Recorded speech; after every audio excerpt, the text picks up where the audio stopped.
안녕하세요. 매일 새로운 사연을 전하는 읽어주는 사연 라디오입니다. 구독과 좋아요, 많은 공유 부탁드립니다. 오늘의 사연 시작하겠습니다. 안녕하세요. 저는 올해 32살의 직장인 여자입니다. 괜한 조바심으로 파혼하게 된 제 이야기 좀 들어보세요. 몇 년 전부터 친하게 지내던 친구들이 하나둘씩 시집을 갔어요. 그리고 계속 그 모습을 보다 보니 저도 모르게 조바심을 느꼈던 모양입니다. 그래서 저도 만나고 있던 남자친구와 결혼 준비를 시작했는데 괜한 짓이었지요. 하마터면 멀쩡한 집을 고스란히 갖다 바칠 뻔 했거든요. 바보도 아니고 어떻게 그럴 수 있냐고 하시겠지만 저도 이번에 알았어요. 사기를 당하는 게 당하는 사람이 멍청해서가 아니라 사기치는 인간이 치밀해서라는 걸요. 아무튼 이런 인간도 있다는 걸 널리 알리고자 사연을 적어봅니다. 남자친구하고는 같은 업계에서 일을 하며 자연스레 얼굴을 텄어요. 알고 보니 동갑내기여서 금방 친해졌고요. 게다가 당시만 하더라도 남자친구 경력이 저보다 적었거든요. 그런데도 실력이라던가 태도라던가 굉장히 뛰어난 거예요. 그래서 배울 점이 참 많은 친구라고 생각했고 거기에 호감을 느꼈던 것 같아요. 그래서 연애를 시작했습니다. 그런데 일적으로 아무리 뛰어난 사람이라고 해도 사람 됨됨이까지 뛰어난 건 아니었지요. 일단 결혼 이야기는 제가 먼저 꺼냈어요. 앞서 언급했듯이 친구들 하나씩 결혼하는 걸 보면서 조바심을 느꼈던 건 저였으니까요. 그런데 4년을 만나면서 결혼의 기억자도 남자친구는 꺼내지 않았으니 남자친구가 말해주길 기다리고 있다가는 평생 가도 결혼은 못하겠다 싶대요. 그래서 단도직입적으로 제가 물었죠. 나랑 결혼할 생각이 있느냐고요. 그랬더니 남자친구가 그런 생각이 없으면 여지껏 널 왜 만났겠냐며 반문을 하는데 솔직히 당시엔 기쁘면서도 안도감도 느꼈습니다. 아예 생각이 없다고 하면 어떡하나 내심 걱정스러웠으니까요. 그런데 이내 남자친구는 결혼해서 하루빨리 안정적인 가정을 꾸리고 싶긴 하지만 하고 말끝을 흐렸습니다. 그런데 말하던 상대가 말하다 말면 엄청 답답하잖아요. 저도 그랬죠. 그래서 왜 말을 하다 마냐니까 결혼을 하려면 돈이 많이 들지 않냐면서 저더러 너는 얼마나 모아놨냐고 묻대요. 얼마나 모아놨길래 결혼 이야기를 꺼내냐면서요. 참고로 저희 업계 특성상 바닥이 얼마나 좁은지 몰라요. 오죽하면 두세 다리만 건너면 아는 사람을 만날 정도죠. 그리고 그렇다 보니 사람들끼리 대놓고 말은 안 해도 얼마나 버는지 대충 짐작하긴 쉬운 일이었어요. 그러니 저랑 남자친구도 굳이 서로 얼마를 버는지 그런 건 물어본 적이 없고요. 그런데 남자친구가 대놓고 저더러 얼마나 모아놨냐 물으니 순간 좀 당황스러웠지요. 하지만 어쨌든 남자친구보단 제가 더 모아놨을 것 같았거든요. 그래서 이왕 이렇게 된 거 허심탄회하게 속된 말로 다 까놓고 말하는 게 좋겠다 싶었습니다. 그래서 나는 1억 좀 넘게 모아놨지 하니까 남자친구가 자기는 이제 2천 모아놓은 게 달아나요? 그중에서도 1,000은 지금 살고 있는 원룸 보증금으로 묶여 있다고요. 그리고 그 얘기를 들었을 때 실망하지 않았다면 그건 거짓말일 거예요. 그래도 직장 생활을 몇 년을 했는데 2천이라니. 1년에 1,000만 원씩 모으는 것도 힘들 만큼 벌이가 적은 건 아니었을 게 분명했으니까요. 결혼 이야기를 괜히 꺼냈다 싶었습니다. 그런데 남자친구는 오히려 제 심각한 얼굴을 잘못 이해했는지 자기가 처했던 상황을 구구절절 설명하기 시작했어요. 졸업하자마자 학자금 대출도 갚아야 했고 취직한 이후로는 어려운 집안 형편에 얼마씩 생활비도 보태드려야 했다면서요. 그래도 다행인 건 이후로 부모님 형편이 많이 나아지셔서 재작년부터는 생활비를 보태지 않고 있답니다. 학자금 대출도 다 갚았고요. 그래서 이제는 돈이 모일 일밖에 남지 않았다나요? 그러면서 우리가 같이 힘을 합치면 1억 모으는 건 금방이라는데 그게 묘하게 설득력 있게 들렸어요. 실제로 제가 아는 남자친구는 허튼데 돈 쓰고 그러는 사람은 아니었으니까요. 그래서 마지막으로 남자친구한테 그럼 이제껏 돈 때문에 한 번도 결혼 이야기를 꺼낸 적이 없던 거냐고 물었습니다. 그랬더니 맞대요. 자기가 그래도 남잔데 통장에 한 1억은 만들어지면 그때 얘기하려고 했다고요. 그리고는 솔직히 자기가 저랑 동갑이 아니라 두세 살만 많았으면 벌써 결혼 이야기를 꺼내고도 남았을 거라는데 제가 결혼이 어지간히 하고 싶었던 건지 그 말 또한 다 그럴듯하게 들리는 거예요. 아무튼 그래서 그때부터 저희 나름대로 결혼 준비를 조금씩 하기 시작했어요. 마침 웨딩 시즌을 앞두고 박람회가 한참이었길래 가서 상담도 받아보고 주변의 기혼자들에게 여러 가지 조언을 구하기도 하면서요. 그리고 대충 머릿속에서 이런저런 가닥이 잡혀갈 때쯤 집에다 말씀을 드렸습니다. 지금 남자친구랑 결혼하려고 한다고요. 그랬더니 어머니가 어찌나 기뻐하시던지. 저는 제가 그렇게 많은 나이라고 생각하진 않았는데 어머니는 30도 넘은 딸이 결혼 이야기가 없으니 나름대로 애가 타셨던 모양입니다. 그리고 얼마 후 정식으로 남자친구를 저희 집에 데려갔어요. 저희 부모님과 남자친구가 처음 만나는 자리였지요. 남자친구가 원래도 싹싹한 성격이다 보니 저희 부모님께선 무척 마음에 들어 하시는 눈치셨습니다. 그리고 그래서인지 어머니께서 난데없이 신혼집 걱정은 하지 말라고 그러시는 거예요. 일단 결혼만 하면 신혼집은 어머니가 구해주신다면서요. 그리고 그 말뜻은 저희 부모님이 얼마나 대단한 부자라 아파트 한 채 턱하니 사주겠다 뭐 그런 게 아니었고요. 동네에 빌라를 하나 얻어줄 테니 거기서 살면서 돈을 모으라고. 그리고 어느 정도 돈이 모아지면 빌라를 팔아서 그 돈까지 더해 아파트를 구하라는 뭐 그런 의미셨지요. 물론 처음부터 아파트에서 신혼살림을 시작할 수 있다면 좋겠지만 그럼 대출이자가 장난이 아닐 텐데 저희 벌이를 생각하면 그건 좀 무리다 싶었습니다.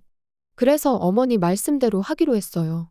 그리고 남자친구의 우리가 힘을 합치면 1억은 금방 모은다는 그 말을 100% 믿은 건 아니었지만 그 정도 각오가 있다면 어쨌든 큰 돈은 모을 수 있을 거란 자신감이 있기도 했으니까요.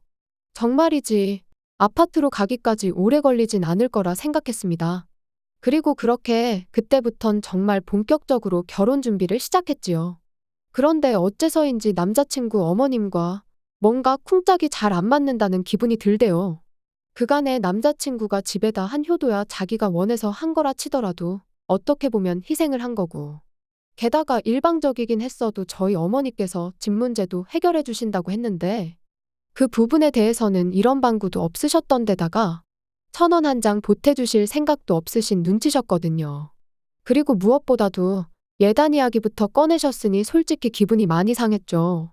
하지만 그때까지도 남자친구가 어머님께 무슨 말씀을 하시는 거냐?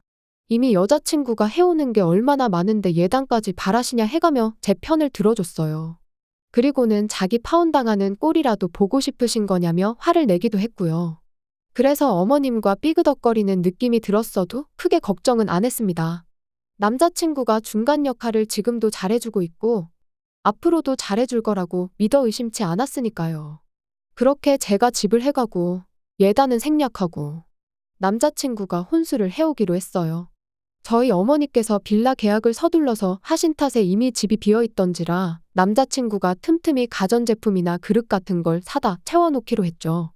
그리고 그런 것들을 구매하는 과정에서 다시 한번 남자친구의 경제 개념을 엿볼 수 있었습니다. 뭐 하나 섣불리 사는 일 없이 꼼꼼히 가격 비교도 하고 후기도 확인하는 모습이 남잔데도 참 야무져 보였고요. 하지만 그 모든 게 결국 제 눈을 멀게 하려던 남자친구의 개수작이었다는 걸 알게 되었어요. 남자친구의 자취방 계약 기간이 끝나가고 있던 무렵 결혼식까지는 3달 정도 남은 상황이었습니다. 그런데 남자친구가 저한테 빌라에 먼저 들어가 지내면 안 되겠냐 물어보대요. 빌라는 이미 비어있고 자기가 짐도 어느 정도 챙겨놓았지 않냐며 본가로 돌아가기보단 그 편히 출퇴근하는데 편할 것 같다면서요. 하지만 저희 어머니께서 아무리 그래도 신혼집인데 시골리고 같이 들어가면 좋겠다 하셨습니다. 그러니까 남자친구가 꽤나 아쉬워했는데 저도 어머니의 말씀이 맞다고 생각했네요. 남자친구가 먼저 빌라에 들어가면 남자친구 어머님 입장에선 와보고 싶으실 수도 있고 그럴 수도 있잖아요. 그런데 제가 없는데 왔다 가시면 제 기분이 썩 좋을 것 같지 않았거든요. 아무튼 그래서 일단 남자친구의 집은 빼서 본가로 보내기로 얘기가 되었습니다. 그래도 다행히 남자 혼자 살던 집이라 짐이 많지는 않대요. 그래서 1차로 짐 정리가 끝나자마자 남자친구가 먼저 본가로 향했고 저는 혼자나마 자질구레한 것들을 정리하기 시작했어요. 만약 그때 그 자질구레한 것들을 정리하지 않고 대충 어디다 처박기라도 했으면 전 지금쯤 빼도 박도 못하고 웨딩 마치를 올리고 있었을지도요. 큰 짐이 빠져나가고 빈 방을 보니 제 방도 아닌데 기분이 싱숭생숭했습니다. 하지만 언제까지 감상에 젖어 있을 건 아니었으니 얼른 다시 정리를 시작했어요. 그러다 남자친구의 통장을 발견했는데 잡동사니들 밑에 깔려 있는 걸로 봐선 통장 정리를 한참 동안 안 했겠구나 싶었죠. 그래서 별 생각 없이 상자에 옮겨 넣으려다가 문득 그래도 마지막에 정리했을 땐 얼마나 모여 있었을까 궁금해지대요. 그래서 통장을 열었는데 그 순간 큰 배신감에 잠깐이지만 파혼해야 하나 생각이 들었어요. 마지막 통장 정리가 반년 전이었는데 잔고가 5천만 원이 넘게 찍혀 있었으니까요. 그리고 그때 방문이 벌컥 열리더니 남자친구였습니다. 당장이라도 숨이 넘어갈 것 같이 핵핵댔지요. 남자친구의 자취방부터 본가까지는 왕복 1시간이 걸리는 거리고 짐까지 내려놓고 왔으니 좋게 2시간은 걸렸어야 했습니다. 하지만 20분 만에 돌아왔다는 건 아마도 운전하다가 갑자기 통장이 생각났던 모양이돼요. 그리고 아니나 다를까 한 손엔 통장을 들고 얼빠진 표정을 하고 있는 저를 보자마자 남자친구는 오해랍니다. 그리고는 자기가 다 설명할 수 있다나요? 그리고는 하는 말이 그때는 그 돈이 정말 있었지만 지금은 없답니다. 이미 학자금 대출을 갚고 하는데 써서 없다고요. 그 이후로 통장 정리를 안 한 것도 학자금 대출로 목돈이 빠져나가느라 잔고가 훅 줄었을 텐데 그걸 보고 나면 속상할 것 같아서 일부러 안 했다나요. 그렇냐고 알겠다 대답하곤 요 앞 은행에 CD기가 있으니 같이 가서 통장 정리 좀 해보자고 했어요.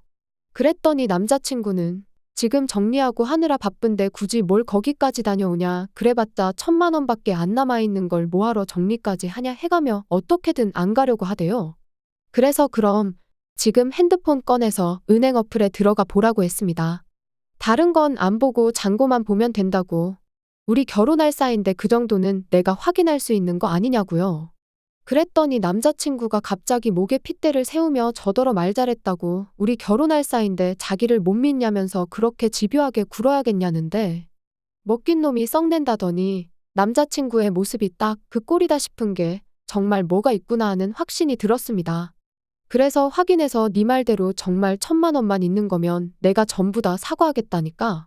글쎄 이제는 핸드폰을 부모님 집에 두고 온 것 같다나요?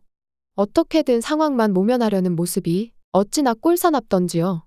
아무튼 그래서 그런 가서 가지고 오자며 남자친구한테 앞장서라 했습니다. 그런데 그때 본가에 두고 왔다던 남자친구 핸드폰이 남자친구 주머니에서 요란스럽게 울려대대요. 결국 남자친구의 핸드폰을 열어 잔고를 확인했는데 화면에는 7천만 원이라는 큰 돈이 찍혀 있었어요. 5천만 원도 어이가 없었는데 7천만 원이나 되니까 기가 막혀서 말이 안 나왔지요. 남자친구 말 맞다나 방 빼고 보증금까지 돌려받는다 치면 전부에서 8천이라는 소리잖아요. 그리고 그때부턴 남자친구가 태도를 달리했습니다. 실실 웃으면서 뻔뻔하게 생각보다 돈이 많으니까 좋지 않냐고요. 하지만 만약 제가 그 통장을 발견하지 못했다면 이 돈의 존재는 알지 못했을 거고 그럼 남자친구는 처음 말한 대로 2천만 원만 들고 저에게 장가를 왔을 거라 생각하니 솔직히 괘씸하단 생각밖엔 안 들었지요. 한참 동안 말없이 남자친구만 노려보다 왜 잔고를 숨겼냐고 물었어요. 그랬더니 하는 말이 비상금이었다나요? 그리고 이때도 처음엔 그럴듯하게 포장을 하대요. 집에 무슨 일이라도 생기면 그때 저한테 주려고 했다면서요. 하지만 아무리 그렇다고 하더라도 결혼이라는 큰일을 앞두고 결혼할 여자가 1억을 모았다는데 자기도 8천이나 있으면서 거기서 6천을 누락시키는 건 말이 안 되잖아요. 그래서 제가 거짓말하지 말라고 하니까 자기도 뭐 때문에 짜증이 났는지 갑자기 언성을 높이며 말하길 요즘 여자들은 시댁에 1,000원짜리 한 장 주는 것도 아까워한다더라. 너도 우리 엄마가 예단 얘기하니까 기분 나쁜 티를 팍팍 내지 않았냐. 그래서 나도 말 안 했다. 나중에 우리 부모님한테 뭐 돈 들어갈 일 생기면 너한테 아쉬운 소리 하기 싫었다. 그러니까 한마디로 자기 돈은 꼭 쥐고 있다가 자기 부모님한테 드릴 생각이었던 거죠. 그래서 됐다고 더는 할 말 없다 했어요. 그러니까 알겠다면서 일단 집에 가서 쉬라는데 말귀를 못 알아들었구나 싶어서 헤어지잔 소리라고 했더니 눈이 휘둥그레해져서는 이게 헤어질 일이냐입니다. 어쨌든 제가 이제 돈은 다 알게 되었으니 그냥 결혼 자금으로 쓰자면서요. 그래서 돈이 문제가 아니라 너의 그 썩어 빠진 사고방식이 문제라고 했어요. 그리고 시작부터 이렇게 신뢰가 박살이 났는데 결혼이 가당키나 하냐고요. 그리고 그렇게 집을 나왔습니다. 이삿짐이 많지 않다고 해서 제 차를 빌려줬는데 차 안에 남자친구가 싣고 갔던 짐이 그대로 있길래 알아서 가져가라고 그냥 주차장 바닥에 대충 던져버리고 돌아왔어요. 슬프기보단 분해서 울었는데 어쨌든 딸이 눈이 팅팅 부어서 집에 들어오니 부모님이 무슨 일이냐 남자친구랑 싸웠냐. 결혼 전엔 원래 많이들 싸운다 그러시대요.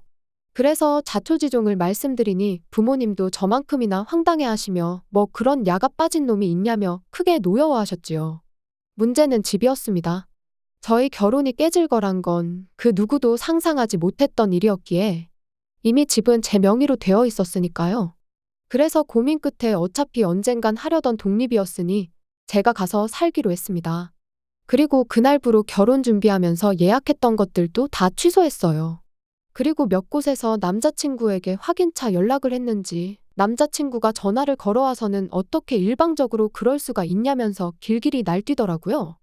그래서 다 끝난 마당에 뭐가 좋다고 머리 맞대고 상의까지 하길 바라냐고 쏘아붙였죠. 그랬더니 여기저기 걸어놓은 계약에 들어간 계약금이 얼만지나 아냐면서 전부 다 내놓으랍니다. 그중 몇 개는 특가로 나왔던 것들이라 환불도 전혀 못 받는다면서요. 하지만 뭐 제 알바인가요? 네가 알아서 받아내던지 하라고 했어요. 참고로 예약도 원랜 다 제 이름으로 하려고 했는데 돈을 꿍치면서 일말의 양심이 남아있었는지 제가 집을 해오니 그런 건 자기가 하겠다면서 자기가 계약자로 사인하고 돈 보내고 다 했거든요. 그리고 내 집에 사다 놓은 물건들도 현관밖에 내놓을 테니 다 가져가라니까. 제 취향에 맞춰서 산 것들인데 자기가 가져가면 뭐하냐고 저더러 자기한테 살아나요? 돌았냐고 중고로 팔던지 사랑하는 너희 부모님한테 선물로 드리라고 했습니다. 그랬더니 전화기 너머로 저 때문에 얼마를 손해를 본 줄 아냐면서 아주 울고 짜고 난리도 아니었어요. 그래서 저도 그 돈 몇 푼이 문제냐고 하마터면 나는 사기꾼한테 집 갖다 바치고 평생 같이 살 뻔했다고 소리를 질렀죠. 그 뒤로 몇 번이나 남자친구한테 전화가 왔지만 전부 다 무시했어요. 그렇게 한 일주일을 내리 전부 씹었더니 급기야는 집으로 찾아오대요. 그래서 결국 저희 아버지가 야구방망이를 들고 저 대신 나가셨습니다. 그랬더니 남자친구가 쫄았는지 더는 연락하지 않네요. 이쪽 업계가 바닥이 좁다 보니 원하지 않아도 금방 저희가 파혼한 게 소문이 날 겁니다. 그게 조금 걱정이긴 해요. 남자친구가 워낙 사회생활을 잘하니 어떤 프레임을 저한테 씌울지 두려운 거죠. 그래서 제가 먼저 적극적으로 파혼한 걸 이야기하고 다녀야 하나 싶기도 하고. 아무튼 남자친구가 마지막으로 저한테 한 말이 너 때문에 쫄딱 망했다는 소리였는데 남자친구 소식을 다시 듣게 되는 날이 온다면 진짜로 쫄딱 망했다는 소식이었으면 좋겠네요. 긴 이야기 들어주셔서 감사합니다. 오늘의 사연은 여기까지입니다. 구독과 좋아요, 알람 설정해주시면 앞으로 더 좋은 사연으로 찾아오겠습니다. 감사합니다.